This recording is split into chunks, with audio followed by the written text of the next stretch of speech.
Their expectations from investors when they invest in a business is a return on investment. And also, you know that you're up for hypergrowth. Did a financing round, we got some money, we got some investors. So now life is beautiful until we woke up the next morning and we're like, oh shit, now they have expectations towards us. And now the real work actually starts. This market is expanding and people don't want to use shit products anymore. We make nature measurable and manageable for the companies. You realize that what we've done over the last centuries is just completely taming and destroying nature. We're on an enterprise of nature destruction. Welcome to the Climate Insiders podcast, where top climate thinkers, entrepreneurs, and investors share revolutionary ideas and insights. Tune in to learn from the visionaries shaping our sustainable future. Let's dive in. So Anna, welcome to Climate Insiders. Hi, happy to be here. So how would your best friend finish the sentence, Anna Alex is ... I guess you would say that I have a lot of energy. Energy. And I get what I want ultimately. Oh, so you're driven. Well, this is a great way to start this conversation. I find as entrepreneurs, the balancing act between burnout and motivation is really a fine line. So building business is not a small feat. How do you keep yourself from burning out? That's a good question. I think in the end, burnout is, you get a burnout when you stay in a situation that is not good for you. You do not get a burnout by working hard. You do not get a burnout by sleeping little and really pushing yourself. You rather get a burnout when you are stuck in a situation without changing things. And this is something that I probably see as one of my superpowers. If any situation, whatever it is in my life, in my companies, is not good, I change it. And of course, it sounds very simple. It is sometimes very hard. But this is something that I really learned over many years of being an entrepreneur, as well over many years of having a coach who trained me on not just looking into the world and say how can I support this person or this situation, but as well understanding who and what gives me energy and who and what is supporting me. And if a situation or a setup is draining more energy than it gives me, it needs to change. It's so simple. What about those periods where inevitably there's going to be a lot, right? It's a lot of a series. Sometimes a lot of things go well, and sometimes a lot of things go bad. And I tend to experience the burnout when I have way too much stuff, falling on my plate that is unavoidable. I need to take care of it as a business owner. You need to take responsibility.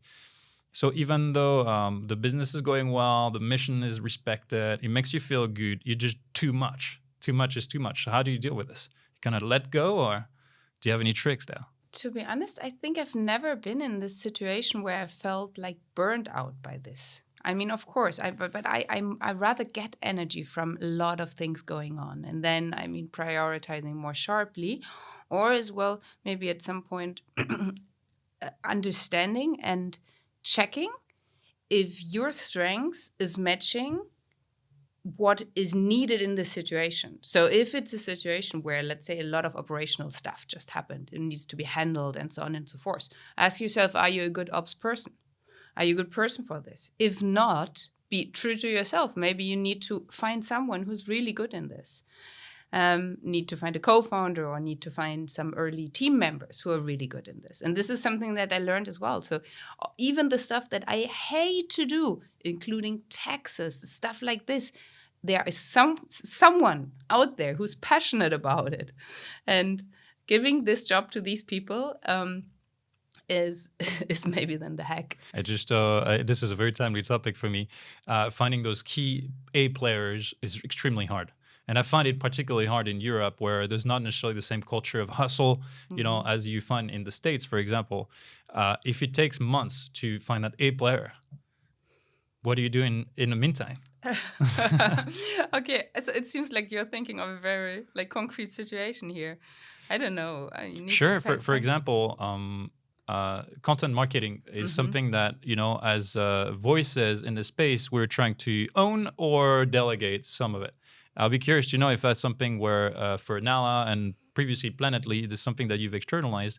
And then here you need to find someone that can sound like you, but also do a really, really great job. I want someone that you're looking up to because they are thinking about content marketing with passion and dedication. But finding this gem takes a lot of time. Yeah, probably. Yeah, I mean, I agree, it does. And like content marketing and trying to scale yourself is always hard. Yeah. So it takes whatever it takes, as long as it takes to find those A players. It might be as well due to like your character of it. So what I learned as well about myself, oftentimes things for me feel way too slow. And then when talking to other people, they say, wow, you're so fast in your development of the company and in that and this. And I was like, I thought it's super slow. And maybe correcting the own perspective a little bit there and understanding that taking a little bit more from the other side of your character traits kind of to kind of balance this worldview a bit Right. might be good as well. Do you agree with the statement A players hire A players and B players hire C players?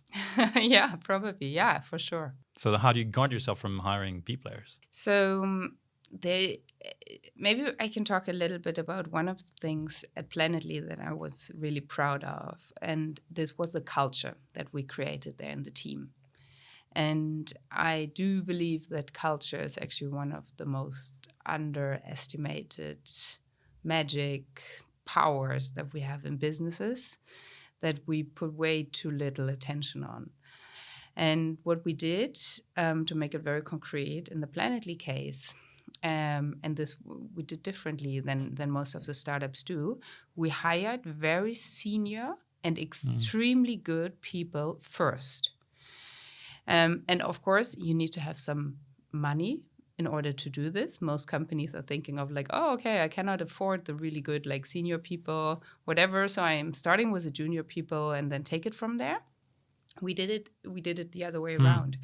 We hired these people first on the management team. So at some point, I think we had like 8 people on the management team and maybe only 30 or 40 people in the whole team. So very like head heavy kind of like on that regard. But what happened then, these people brought so much culture. They were so good. They were experienced, as well experienced in leadership. And they hired their own teams below them. And this was one of the key ingredients for the fast growth that we saw with Planetly. In only 2 years, we grew to 250 people on the whole team, while being able to scale this culture and doing this during COVID. So it was actually 3 months after we founded Planetly, COVID hit. Yeah. Right. So doing this all remotely, scaling a culture, building up a great team of A players. And I think this was one of the hacks kind of the things we did really well. I fully agree here. The 10 first employees are the foundation for the next 100. The next 100 is the foundation for the next 1,000, exactly. And so forth and so on. So it's critical to hire the right folks. But as you say, it takes time and money. You need the right package for those super senior profiles. So does that mean venture capital automatically?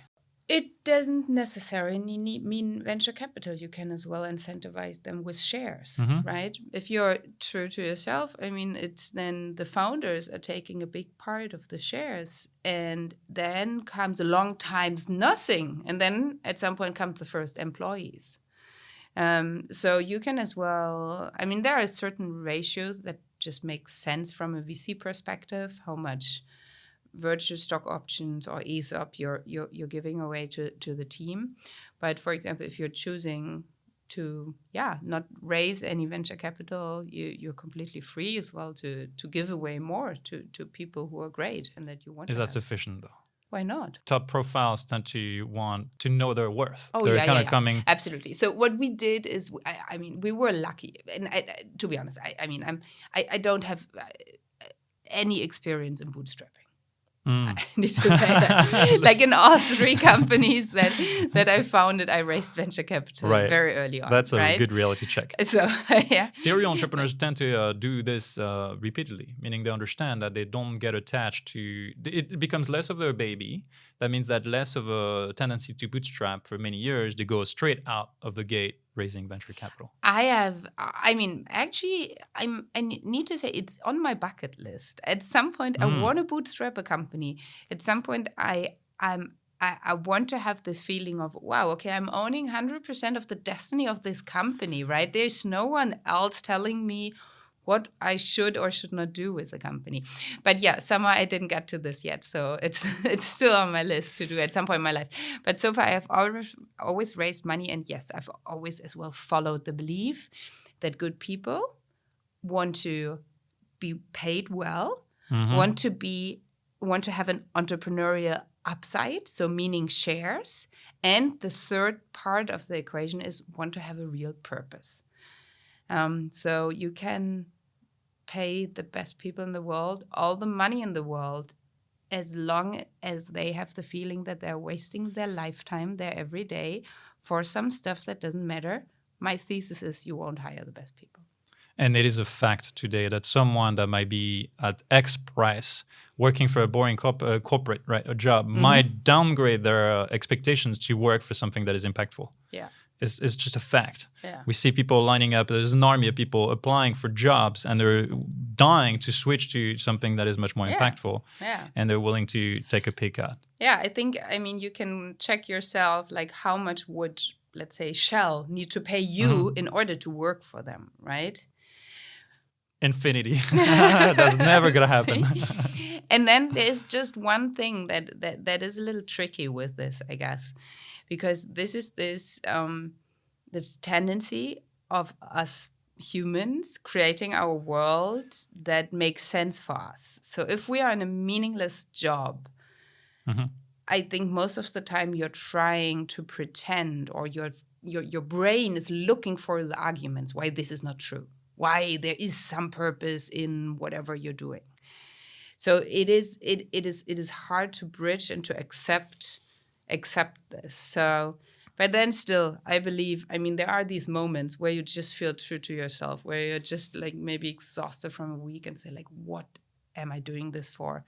I'm trading my lifetime here, right? So, and I think this is where it all starts. We should all be very, very aware what we're trading our lifetime for. And an immediate question that comes with venture capital money is, to me, this clock starts ticking. Their expectations from investors when they invest in a business is a return on investment. And also, you know that you're up for hypergrowth. It is not going to satisfy them to go for mellow, middle tier kind of growth. So it's not your first rodeo. You've done that multiple times. It seems to be your rule book. Does that mean that you know that there's a expectation date? Yeah. Or just you will need to pull out at some point because it becomes too much? Yeah. So, I mean, what you're saying is exactly true. And I think it was only in the first financing rounds back then at Outfittery where Julia and I thought, like, after a round, now everything is fine, right? So we've did a financing round. We got some money. We got some investors. So now life is beautiful until we woke up the next morning and we're like, oh, shit, now they have expectations towards us. And now the real work actually starts. And now our own expectations might be even higher than the ones from the investors, and so on and so forth. So it was like, it was a learning curve for me to realize that exactly the opposite is true, right? So after raising a round, it's actually rather getting harder than you're signing yourself easier. in blood in a way. Yeah, exactly. And then for myself, I mean, luckily now in my third company, Nala, I did it a little smarter than in the first two companies with Outfittery and Planetly. I now call myself being a founding angel. And I have two fantastic co-founders, Nick and Nico, and they are full-time operational founders. And I myself are reducing my operational work over the years. So in the beginning, I committed 3 days. Over the time now, I'm at 2 days a week that I'm committing to Nala. I put in the first money, but I see the strengths, or my own strengths actually in this early stage of a company, and to cater to this as well in structure that we created there.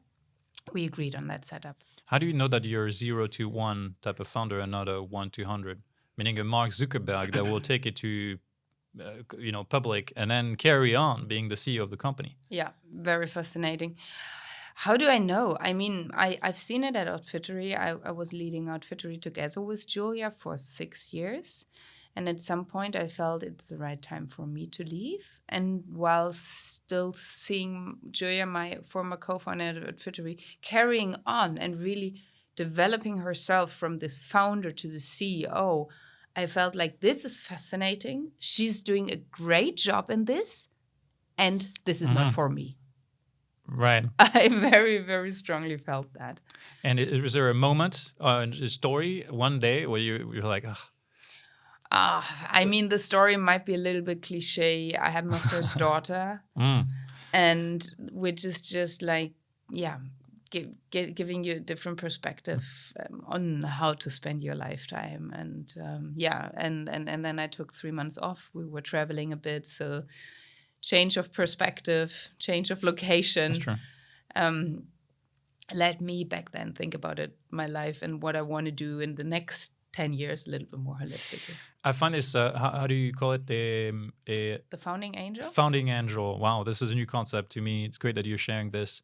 I find this concept very unique, and it's refreshing. Does that mean that now, as a founding angel, you can extend your lifetime within the same company because you make it much more manageable, right? Long-term and balanced. Exactly. So for me, yeah, and I can really recommend it. I mean, Nala has now this week actually the first birthday.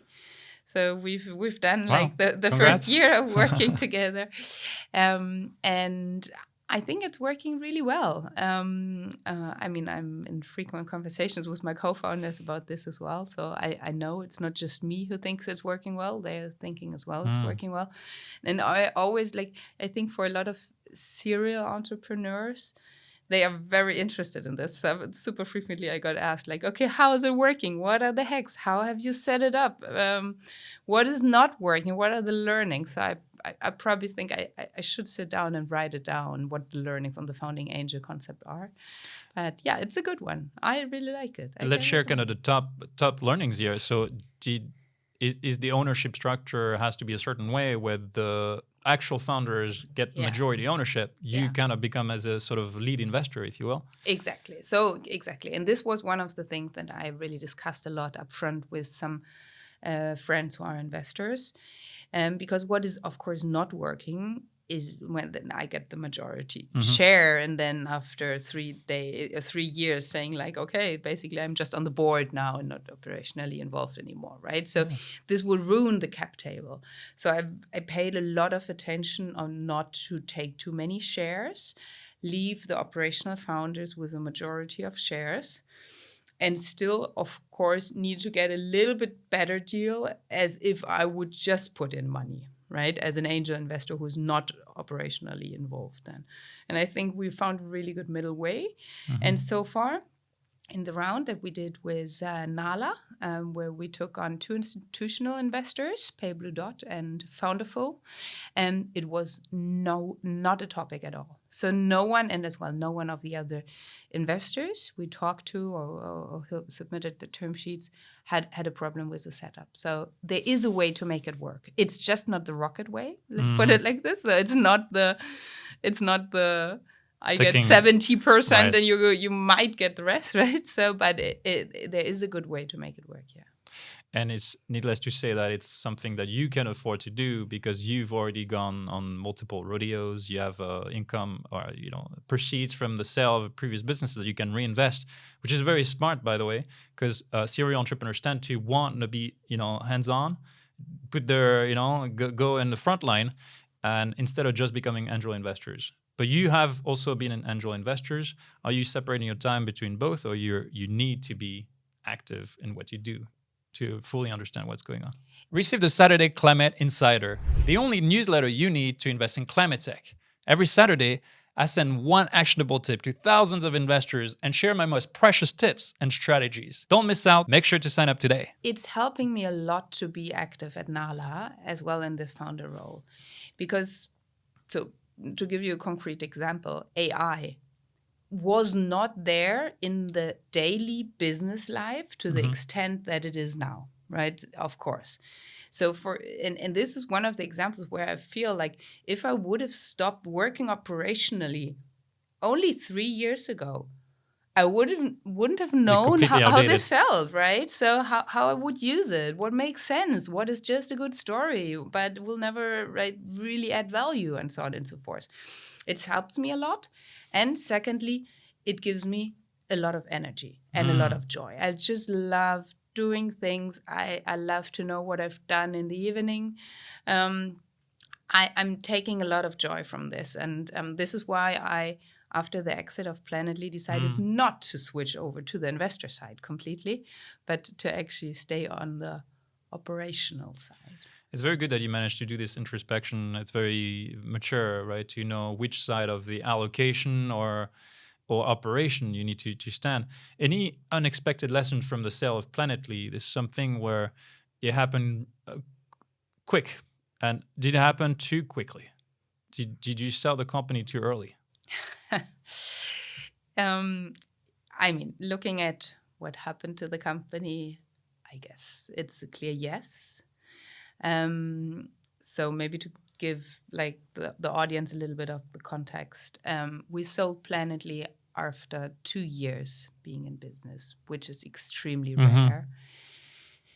We sold it to a US company, and this company decided 1 year later, after the acquisition, to shut down the whole company. So all the plans that we had with the company buying us didn't really become reality. It were good plans. We wanted to really bring carbon accounting to the US. Europe leading on the climate tech side, bringing this to the US made a lot of sense. The company buying us had a lot of businesses already, which they worked with. ESG and carbon accounting was kind of the missing puzzle piece in this whole equation. So we had some good plans, and it made a lot of sense, and I was very excited about it when I sold the company. And then at the same time, things changed. Basically 30 days after we sold the company, the wind changed on the stock markets in the US. Right.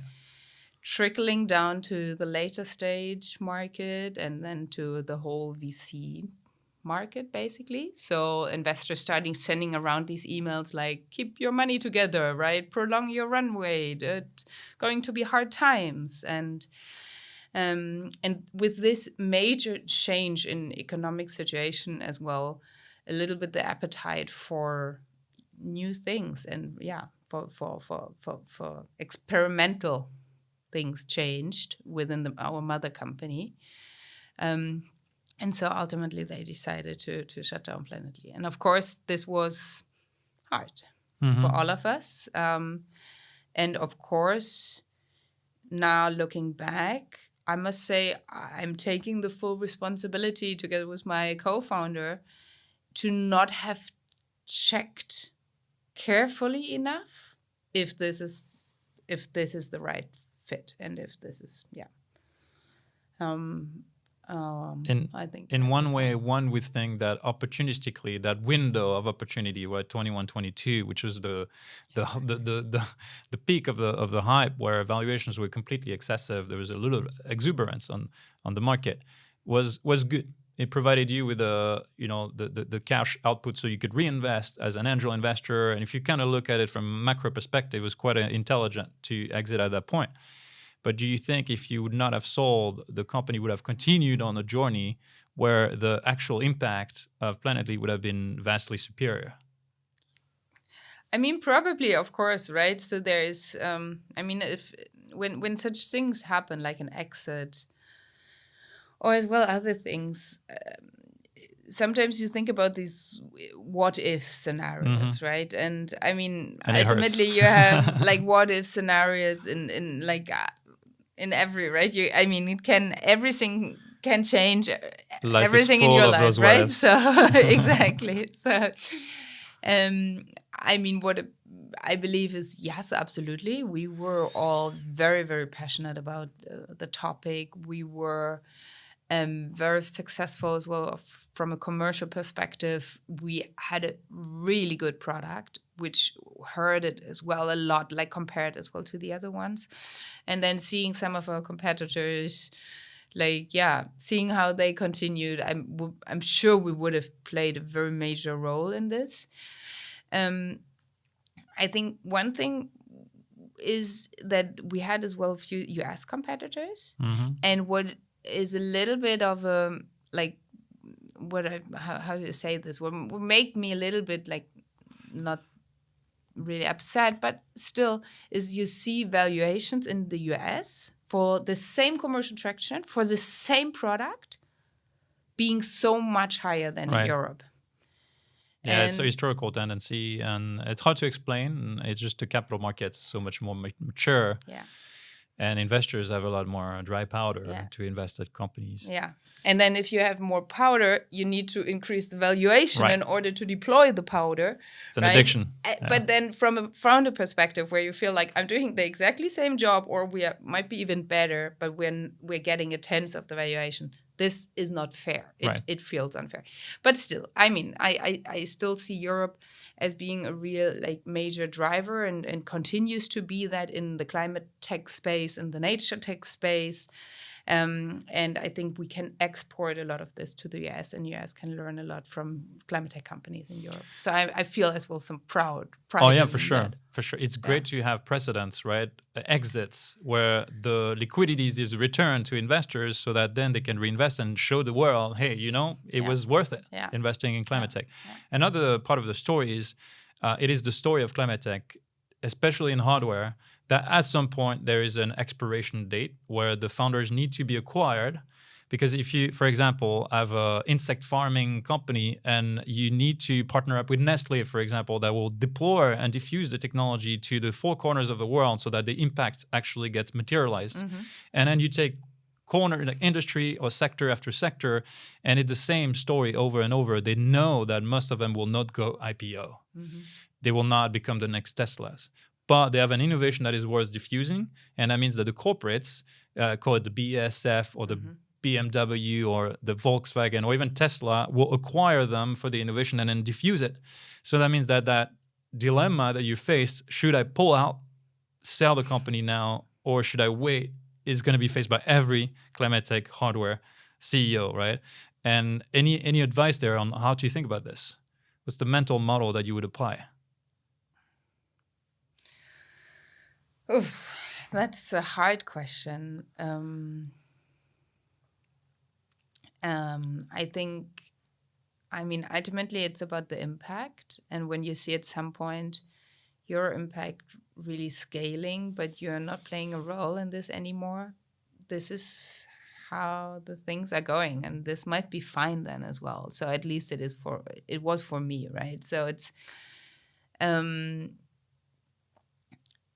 after we sold Planetly, many people ask us, "Oh, you sold your baby."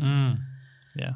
And I was like, you know what? No, luckily not. My babies are at home. These are my two kids. It's not my baby. So, and I started to question these family parallels to draw with companies at all. Right? Oftentimes you're using these images for creating a culture that is the family. No, it's not the family, because there's a difference. Because you can choose the people who are on your team, who you work with. You cannot choose your family. Right. This is a major difference. And so I haven't sold my baby. I've sold my company. It's not me. And this was a thought process for me, really detaching myself as a person, as a human being, that I'm sitting here from my company. So in the first few years of being an entrepreneur, I was always Anna from Outfittery, right? This was my identity to a certain extent. Then I became Anna from Planetly. And then I sold Planetly, and I was like, okay, so now I'm Anna from, right? Who am I now? So, and I needed some time until I understood, no, I'm Anna Alex, and these are the companies I founded, I initiated, but it's not me. So maybe thinking about it a little bit less emotional, a little bit more like less identifying a little bit yourself with the company helps in thinking about it. Should I sell? Should I not? What does it mean for myself? And yeah, for the ultimate goal. Wow, it's such a profound observation. It took me a while. I think it takes every founder, and we think we're the exception somehow. You know, a lot of times when you're the first time entrepreneur, you think that you will succeed faster or you will do a different way. And then this baby, you're going to carry it because you're the only protector of the true nature of that baby. And then the second time around or the third time around, you realize not at all. I'm just playing a role, be it at the very beginning or just later on to help this scale. It's almost a gift to the world, right? And hopefully a positive gift. And then you completely detach yourself. So I fully agree. And so now switching gears to Nala Earth, which is kind of another ride, what sparked this new direction? Why this mission? Why focusing on nature this way? So I was always a nature person. I loved animals. I loved everything around nature protection and conservation. And I found some parallels to the whole climate topic to an extent that we need to get the whole topic of nature conversation out of this NGO nonprofit corner. And this is exactly the same that we did with climate over the past few years, right? So when Benedict and I started Planetly, we said, we want to do something good for the climate. And then people said, so you're founding a nonprofit organization? We were like, no. Right. No, I mean, we went through the rocket school, right? So we both had businesses before. Of course, we're applying our entrepreneurial tool set and as well the tool of venture capital to scaling this cause that we have here. So we at Planetly, we always called it impact as the equation of purpose times scale. So you can have the best purpose in the world. As long as you're not scaling it, you won't have any impact.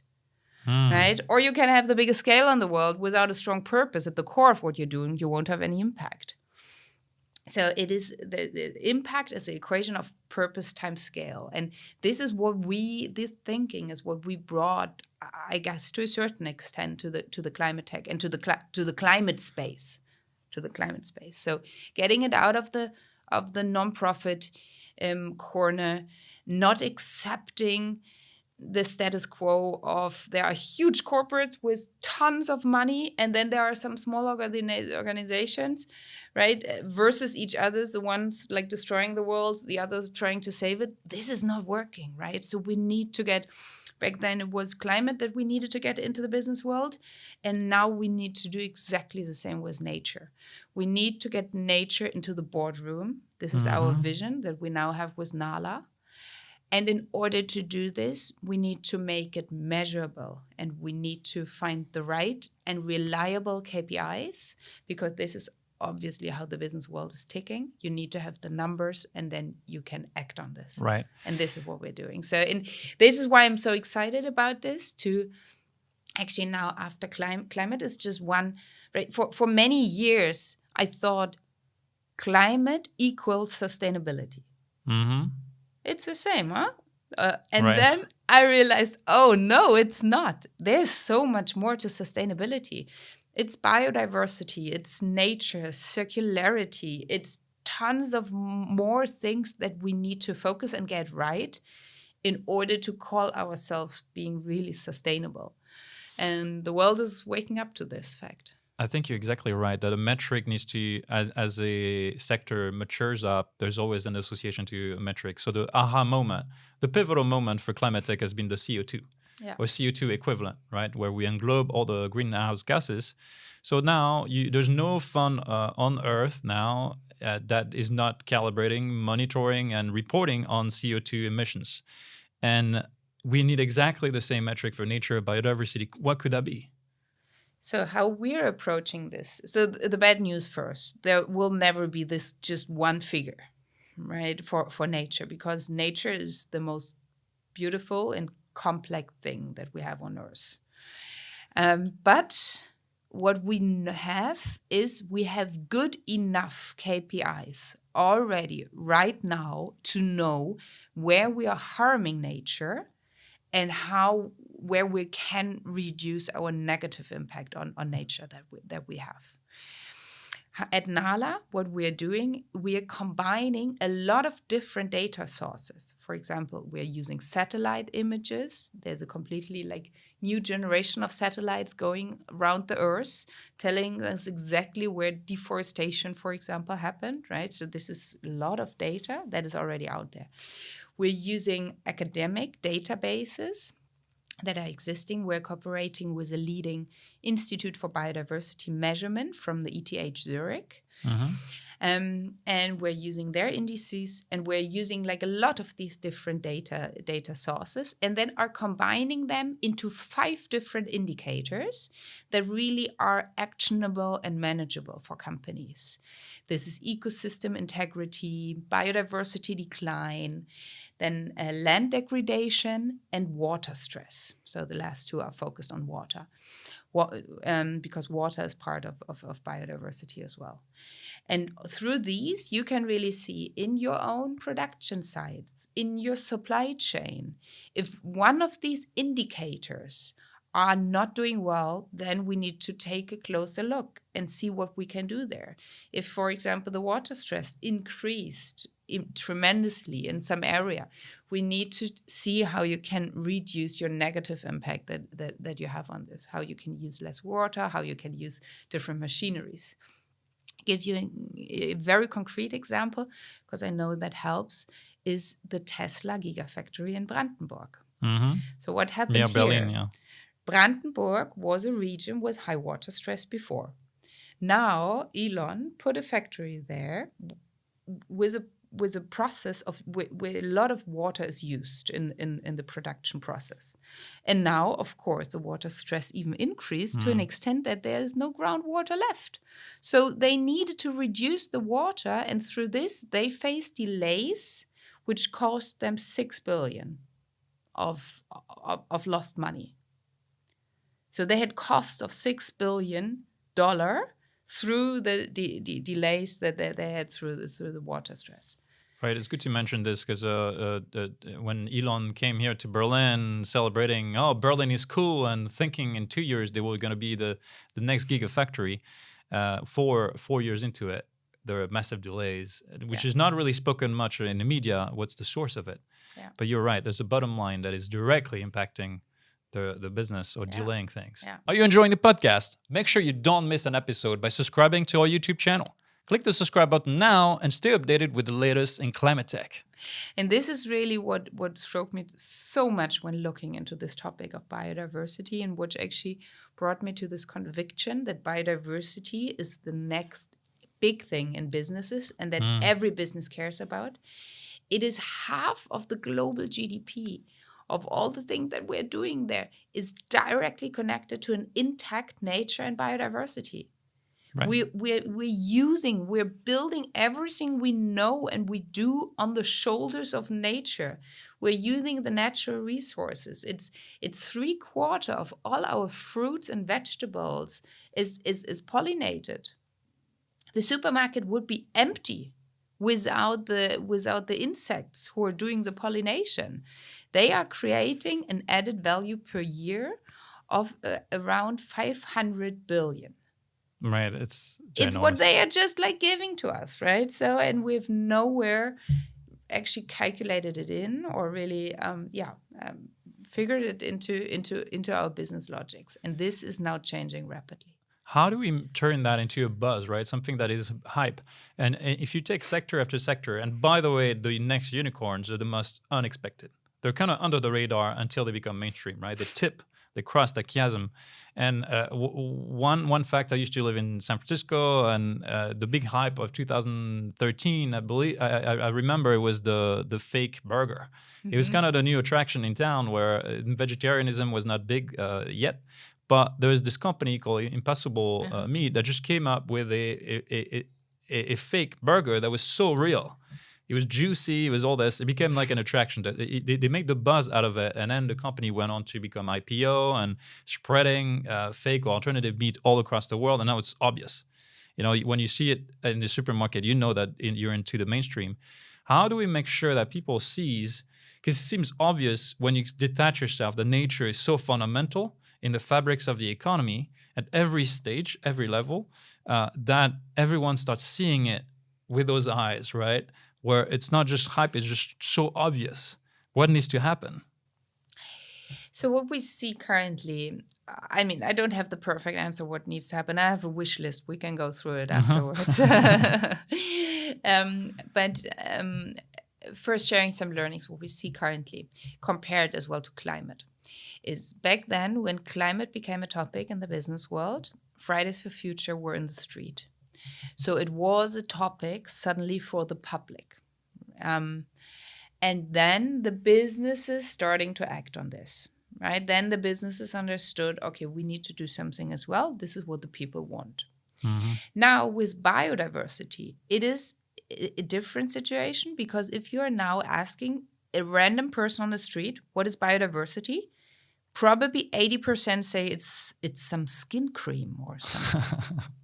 We are not at all aware of how crucial and essential for our lives here on Earth this net of life, this diversity, this biodiversity, this diversity in ecosystem, in species and as well in genes are for us. We're not at all aware of that. And then one basic example is your guts, right, is made of bacteria. They eat up all your ingredients and you become what you eat.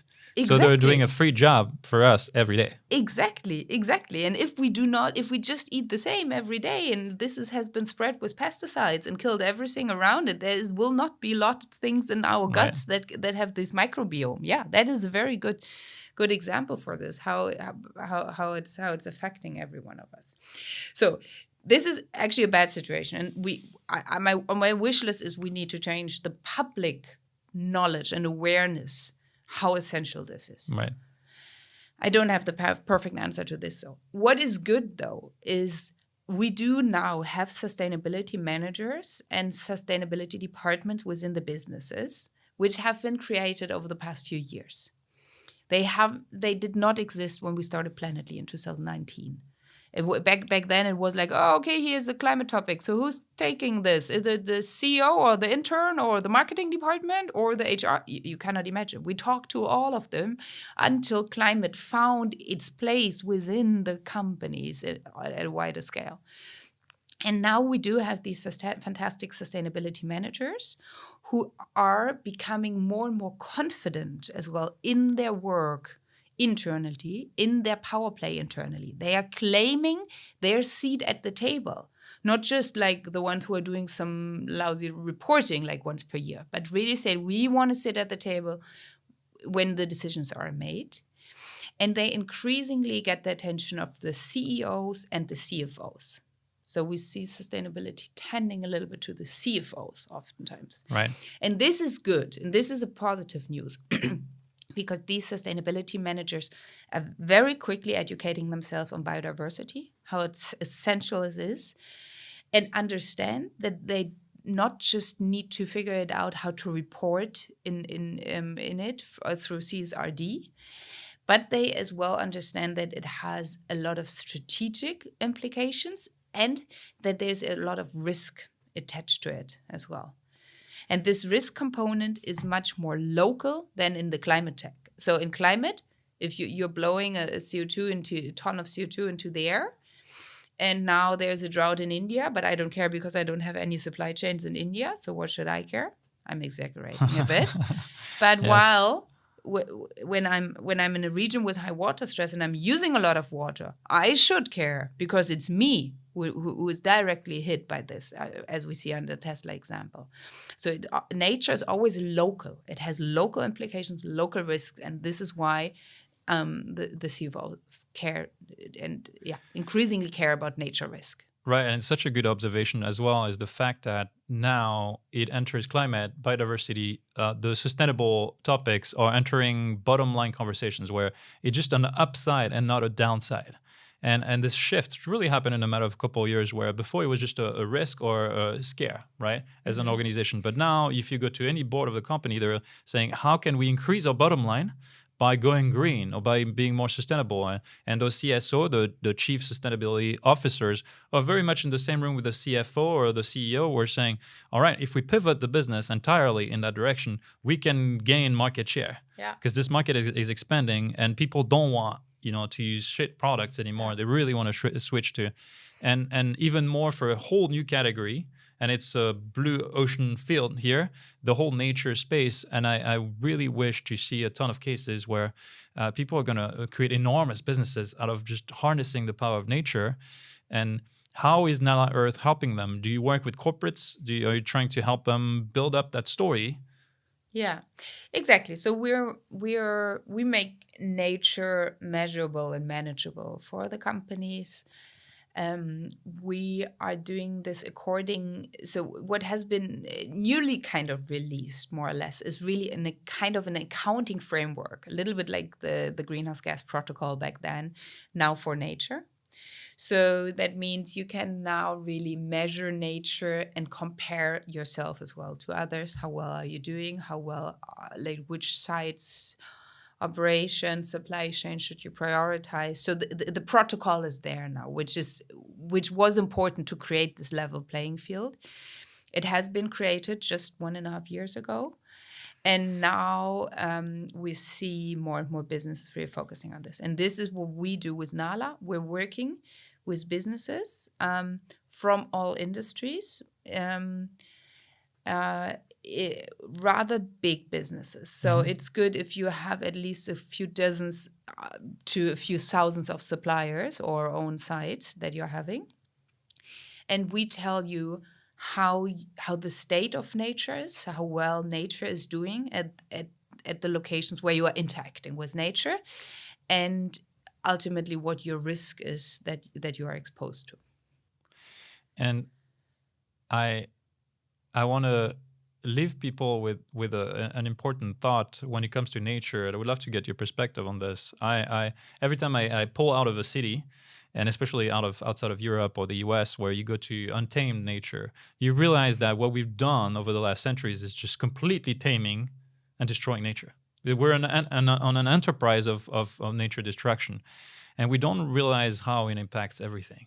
It impacts our health, it impacts our well-being, it impacts our stability, and the yin-yang balance and all the things. And the dream of Elon Musk and some of those moguls, right, is to go to space so we can live on a spinning machine that has tamed nature entirely, where we control the bacteria, the microbes, the disease, and everything.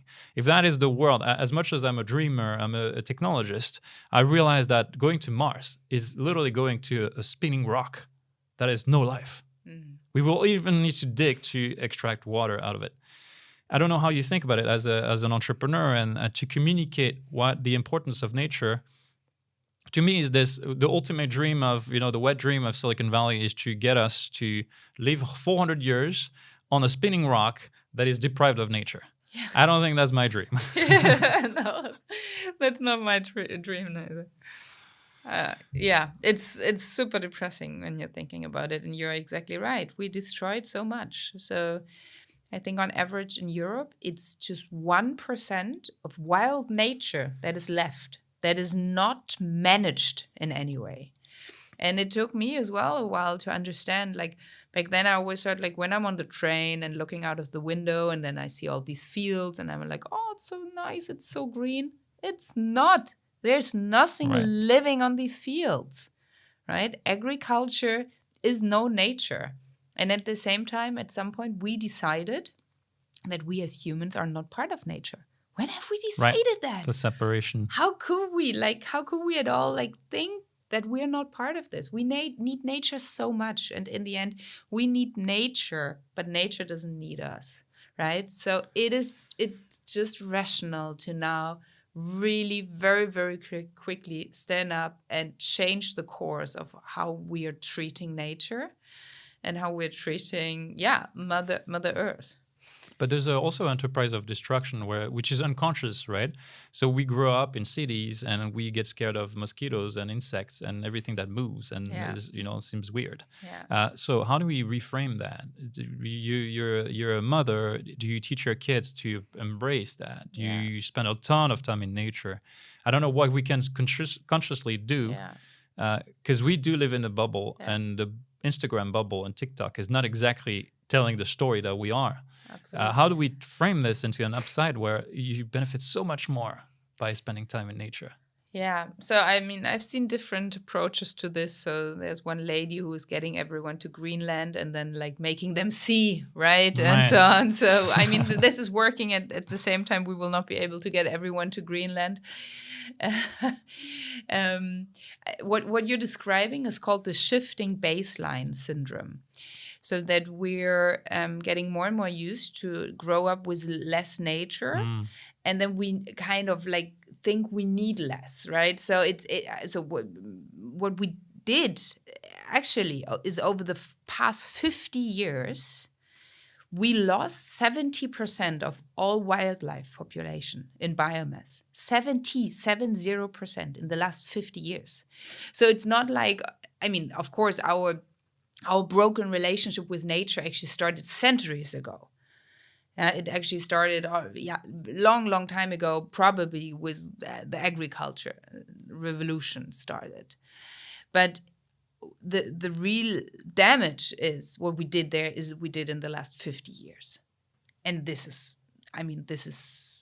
our lifespan, right? So our parents were already on this planet when we really started to losing all these animals. That means that in the next lifetime there will be no nature left by extension. This could be. So I don't hope for this, because ultimately it will be us humans who will die from this. And like what am I doing to prepare the next generations? Yes, I'm watching a lot of nature movies with my kids. I'm trying to make them very sensible for this topic without scaring them. But it is a scary topic when you're thinking about it. Being in nature, experiencing nature, is definitely an important part of this, understanding the beauty of it, right? So as well, going to the forest and just spend an hour in the forest looking into how fantastic this life is, how nature knows no waste, how nature is recycling everything, how as well an old tree is then the birth for some new insects and so on and so forth. So it is all so fascinating once you really start seeing. I'll share one story. I was at the beach the other day, and I realized that the beach, which is a sand, feels like a tamed with no life, is completely teeming with life. And there's all those little crabbies, and those crabbies are fascinating, by the way. And then the crabs are just eating the shells, and then the shell, and there's an entire ecosystem underneath the sand, which is fascinating. Once you start observing nature, you're just in awe, in front of before all those miracles. Absolutely. And I think what is important as well to mention is it is not a nature versus humans, right? So, and for example, cities, they are wonderful examples for a lot of life and biodiversity in nature within cities. It's not excluding each other, right? It doesn't mean that, because now the next argument is always like, but we need all these agriculture fields, otherwise we cannot feed 9 billion people on the planet, or even 10 billion people on the planet, right? So I'm saying yes, but 80% of all agriculture is used to feed animals for us to have cheap meat. And waste. And we can easily feed 10 billion people and as well house 10 billion people on the planet when we are switching to a vegetarian or vegan diet. Right. And this is why we're sharing all those messages of hope, changing the narrative, talking about nature in different ways, and hopefully content, talking about content marketing. There's so much more content that needs to be done. So we diffuse those ideas broad, and there's a place for everyone to play in this fight. So thank you so much for coming into Climate Insiders. It's been a very insightful conversation. Ready to make a substantial impact on our planet's future? Join the Climate Insiders community today. We are a group of investors committed to supporting bold, moonshot startups that are tackling climate change head on. Become a part of a new generation of climate investors and help us create a sustainable future. Visit climateinsiders.com to join now.